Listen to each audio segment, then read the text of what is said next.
on the City of Yes housing plan clearing a major hurdle within the City Council. Fox 5's Richard Jacobs shows us what the revised proposal looks like, how many homes it would create, and what happens next. By a vote of 4 in the affirmative, 3 opposing, and 0 abstention, the items are approved. And with that, New York City is one step closer to building more housing in the Big Apple. The City of Yes for Housing Opportunity, a highly contentious plan put forth by Mayor Eric Adams' administration, would create tens of thousands of new housing units across the 5 boroughs over the next 15 years. I expect a lot of gridlock and a lot of overflowing toilets and sewers if this development actually takes place. Councilman David Carr, who represents parts of Staten Island, was one of 3 members of the 7-member zoning committee to vote down the plan, claiming it would only add to the mess of an already overpopulated city. It's going to really threaten the quality of life of neighborhoods that, people have been trying to get into for years. Generational families have called home, and we are trying to preserve that by opposing City of Yes. The plan, originally designed to create more than 100,000 units, was lowered under the alternative version to 80,000. Mayor Adams calling the decision historic as the city faces a massive housing shortage. Sarah Lind is the co-executive director of pro-housing group Open Plans. This is a historic moment for New York City, the largest rezoning we've had since the 1960s. The City of Yes needed $5 billion to move forward, the mayor committing $4 billion to fund road improvements, public building renovations, water systems, sewage facilities, and more. Governor Kathy Hochul promising to send an additional $1 billion in state funds to go toward housing capital over the next 5 years. There's many things we have to do, but we're not going to get out of this housing crisis without building more housing. We specifically have been advocating to lift parking mandates because required parking makes it so much more expensive to build housing. It often makes it impossible to build affordable housing. Now that the City Council subcommittee passes this, it will move to the City Planning Commission, which has to approve this modified plan. It'll then head to the full City Council for a vote on December 5th. That's in just 2 weeks. We're at City Hall. Richard Jacobs, Fox 5 News. The police have identified the suspect accused of stealing a gold-plated rose from a Manhattan church's 9/11 memorial. They're looking for 21-year-old Dakel Alcantara. The theft happened yesterday at the Church of St. Francis of Assisi in Midtown. Surveillance video here shows the man outside the church who appears to be holding the gold-plated rose. The metal flower served as the centerpiece of the 9/11 memorial. It honors the victims of 9/11, including the church's longtime pastor, Father Michael Judge, who served as a chaplain for the FDNY and was one of the first to respond to the World Trade Center attacks. When he went there, he was praying with among the firefighters, and the way he was killed, we were told that he saw a firefighter that got hurt. He was hurting badly. Michael knelt down to bless him. He took off his helmet, and at the same time he was blessing him, a huge piece of shrapnel on him in the head. So simultaneously he suffered a heart attack and a shock trauma to his head at the same time, and that's how he died. Father Jordan says he and his parishioners are praying for that person who stole the rose and are asking him to bring it back. Well, we've all had a consumer complaint, but have you ever harnessed the power of social media to call out a company you feel has wronged you? Well, one woman is going viral after her mac and cheese mishap got everyone talking. Fox 5's Teresa Briello talked to her and is live in the newsroom with more. Hey, Teresa. Hey, Natasha and Steve. So what appeared to be a run-of-the-mill customer complaint that could have been easily resolved went viral after someone at Kraft responded to that complaint on social media. Now it's trending as the Kraft mac and cheese drama. Okay, listen, this message is for Kraft mac and cheese. Hi, I have emailed you, but the problem is not being solved. What's mac and cheese without the cheese? A production and PR problem for Heinz Kraft. The problem is you're not putting the sauce packet in the box of mac and cheese. I'm gluten-free. I have celiac disease. I've had celiac disease for almost 5 years, and I live off Kraft gluten-free mac and cheese. I probably have it 5 times a week. Abby Engel is going viral not because of something she did, but rather a string of unfortunate purchases that exposed what Abby feels is a major quality control issue for Kraft's gluten-free mac and cheese. Hi, Kraft. It's me again. Obviously, we have a lot to talk about. Abby has celiac disease, an isolating and painful condition where the body can't tolerate gluten. Kraft Mac is her comfort food. Even if I don't have an appetite, even if I'm nauseous, even if I'm sick, I can fall back on it. It's a safe food I can keep in the cupboard. When the boxes she opened were all pasta, no sauce, she reached out to the company. They gave her coupons. The new boxes were also sauceless. So she took to TikTok. And while the internet was receptive, initially Kraft was not. Quote, "We apologize for this issue. We're not having any quality issues with our gluten-free Kraft mac and cheese." This is not helping my relationship with food. In a matter of days, the executives heard the message loud and clear. I talked to the executive named Larry. Heinz Kraft says they're investigating the problem, retraining their social media team, and sending some goodies to Abby. Stouffer's and even California Pizza Kitchen are getting in on the act. Using social media as a new customer service portal is undoubtedly effective.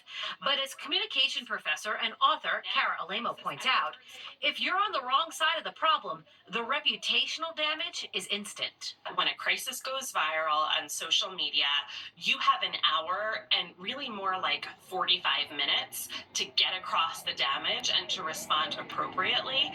And if you don't, the reputational damage becomes far worse. So when I talked to Abby, she said that this entire situation has actually made her feel supported and heard, which is something a lot of celiac patients struggle with, having people believe them. She also said that she is happy that this issue can bring more awareness to her social media page, which already had a substantial following. It's dedicated to saving cats in need of homes. Natasha and Steve. Yeah, what a nice woman. They could have just remedied it so easily, but it had to get to this Do point. it right the first time. I know, right? All right, Teresa, thank you. And we want to hear from you at home. Have you ever had any beef with a popular brand? To social media, vote in tonight's Instapoll. It's live on fox5ny.com.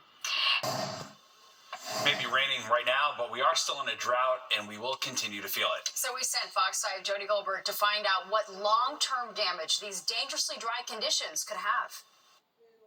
How does your grass look? Mine looks dry. I have green grass. Sprinklers are still on. If you're watching, turn your sprinklers off early and haven't been watering as much as this woman has. I spent so much money on my plants. Of course I'm going to water them. You may need to seed more than usual come the spring, and you may have to replace some of your greenery, as there's a very good chance not everything's going to survive the winter. Plants need oxygen, they need water, they need sun to thrive. They had no water. Contrary to common misconceptions, The plants are dead anyway. It's going into winter. arborist Evan Dachau will tell you, as long as temps are above 40 degrees, plant shrubs and trees are active and need water, something we haven't seen much of. This is unprecedented. I've never seen a fall this dry. Your evergreens and even some perennials, which usually come back every year, may be among the first to go. We could see some death in the plants, especially plants a little bit weaker. Don't let the rain fool you, even though we had some of it. Dachau says we need a lot more to actually saturate the soil.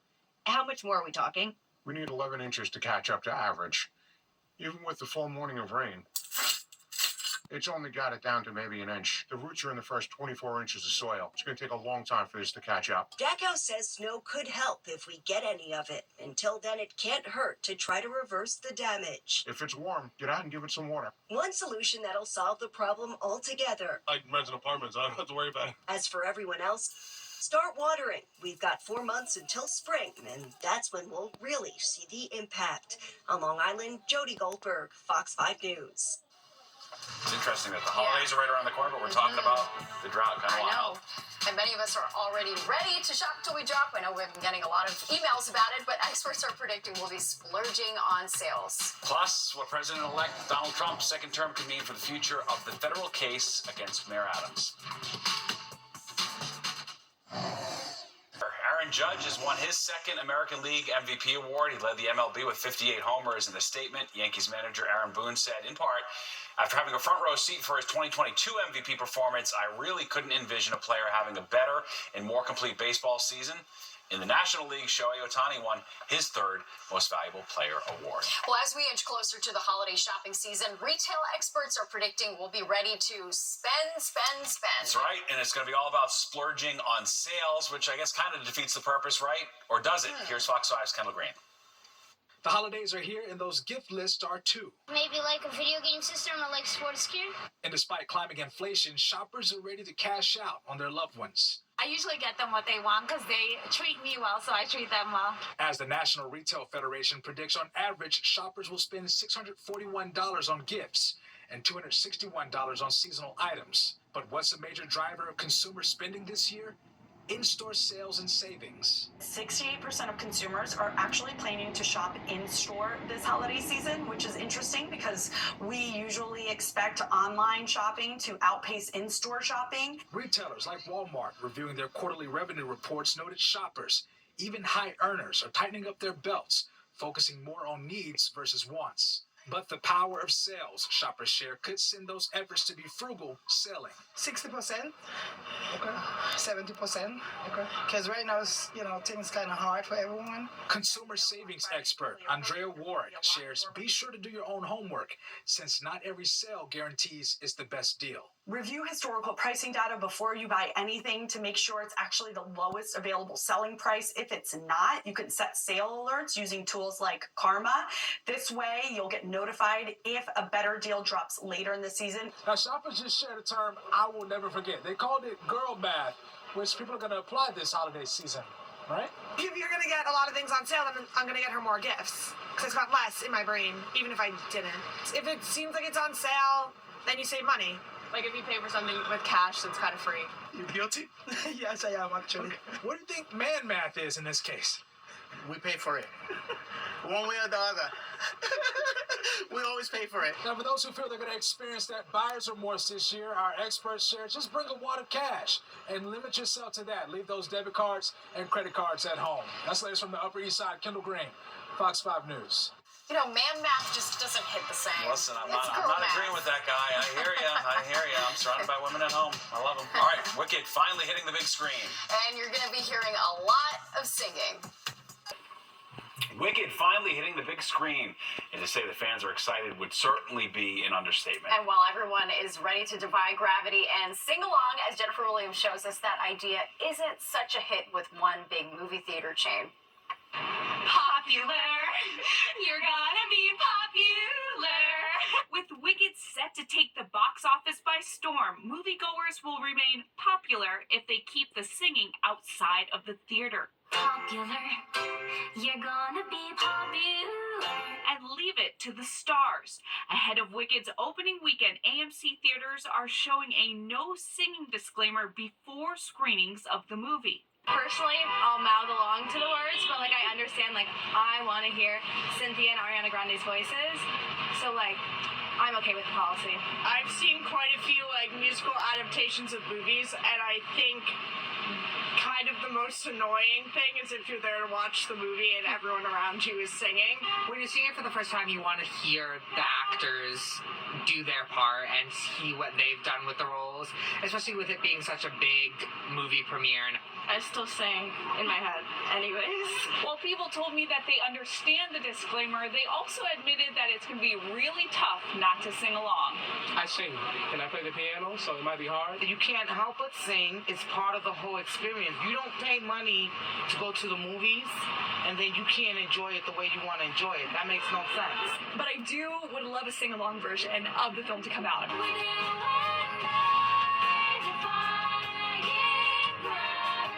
According to Variety, there will be interactive showings in roughly 1,000 theaters nationwide on Christmas Day. I definitely think sing-alongs are a huge part of musical theater in general, but I think that it's nice that they're having those events in the future where people can sing along, so I think those are really important, especially for people like us who love the musical and find it so heartwarming and everything.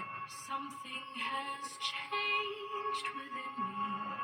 Fox 5 has reached out to AMC but has yet to receive a comment. On the Upper East Side, Jennifer Williams, Fox 5 News. I feel like we're all on the same page of that. The first time you want to hear the actors. Right. I don't want to hear anyone else. Everyone's just going to be TikTok and look how awesome I am in the audience. All right, there's still time to vote in our Fox 5 Insta poll. All right, have you ever taken a beef with a popular brand to social media? You can weigh in on fox5ny.com. And Subway tokens are the ultimate throwback, but now Village Locksmith has found the key to making them relevant again.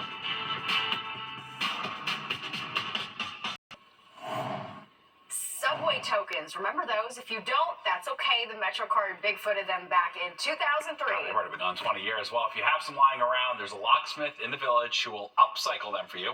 Fox 5 Jessica Formoso has the key to this story. Some New Yorkers may be too young to remember what these are. When I was a kid, the subway token was 15 cents, and it was the size of a dime. New York City subway tokens. That's what Phil Mortellaro, a master locksmith, is talking about. We're a full-service locksmith shop. We do all phases of locksmithing, safes, all that. Been a locksmith since 1964. For decades, he's been operating out of the smallest freestanding building in New York City, 125 square feet. The walls are adorned with keys of all shapes and sizes, some hundreds of years old, and then there are these, the subway token keys. It's so iconic. It's New York. That token was New York City. It was no place else. My Uncle Pete works for the transit. He was a conductor, and that subway token always reminded me of my Uncle Pete. We all lived in the same apartment house, and I started last year. I started thinking about the subway token. My Uncle Pete. He's long gone, of course. Then I just made one to go on a key for myself. Everybody I showed it to liked it even more than anything else I made. And so he said, why not make a bunch and sell them? There's a few hundred I've sold in the past year. And the people come in, usually I have them on a board out here, and with the other decorative heads. And by far, the subway token, everybody wants the subway token. Now, Phil can get the key done in less than an hour. The price tag? $95. He solders the token to any key you want and polishes it. The tricky part is getting these discontinued tokens, costing him anywhere from $10 to $20 a piece. Mostly coin dealers, people who sell on eBay. His son, Philip Jr., who's learning the trade from his father, calls it a relic of time. It's a real New York City memento, and it's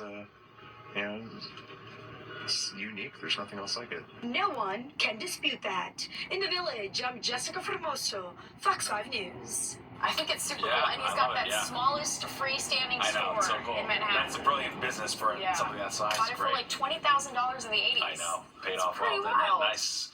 Love it, love it. All right, let's go to Nick now for a look at the forecast. I should have held on to my tokens. Yeah, who knew, right?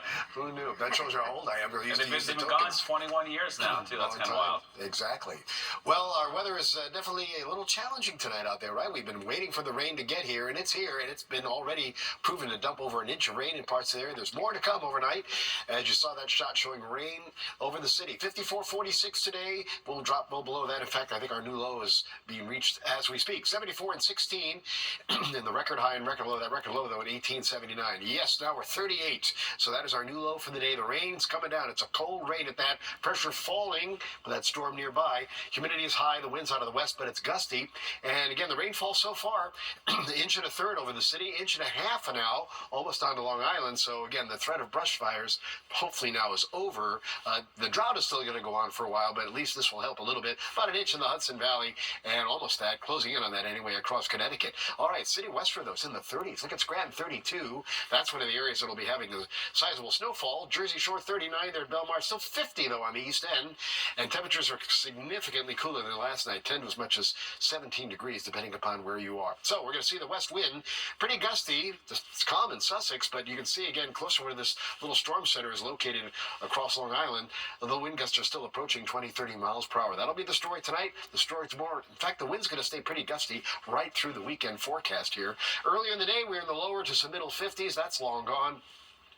40s earlier also toward eastern sections of New England, but then you go from State College westward, struggling to get to that 40-degree mark. In fact, Chicago and Detroit didn't even make it. They stopped in the high 30s, 50s down to Nashville, 60 down to Raleigh, North Carolina. All right, so the rain coming down steadily over the city. Heavy rain there in Queens now, and going up towards Suffolk County. And then we find also, again, the area of snow now mixing in North Jersey there, Sussex County, the western part of Passaic County there, extending on northward in towards Orange County in the higher terrain. And again, we'll see, of course, that continuing over some of the areas off to the north. That's what our futurecast shows, that we're still going to be doing that as the night goes along. So be prepared for some accumulating snow, about 2 or 3 inches as you get into parts of North Jersey there, northwest New Jersey, more in the Poconos and the Catskills. Everybody else is just going to be dealing with rain coming up in the forecast. All right, let's go through our forecast then for tonight. Again, we'll get down to about 38 in the city. Rain and snow inland tomorrow, rain at the coast, windy at 44, windy Saturday 49, 52 on Sunday, and then we'll stay in the 50s Monday, Tuesday. showers for Tuesday. Wednesday, travel day, it's dry, but it may rain on Thanksgiving this year, Steve and Natasha. Boo, we hate that. All right, thanks, Nick. Macy's and Herald Square pulling back the curtains on their amazing holiday windows displays this year. They feature animated, interactive vignettes highlighting gifts we love, and Macy's Thanksgiving Day Parade balloons. There are also designs created by children in Big Brothers Big Sisters program. Well, everyone going bananas over this art sale. That's right. We're peeling back $6 million worth of layers next.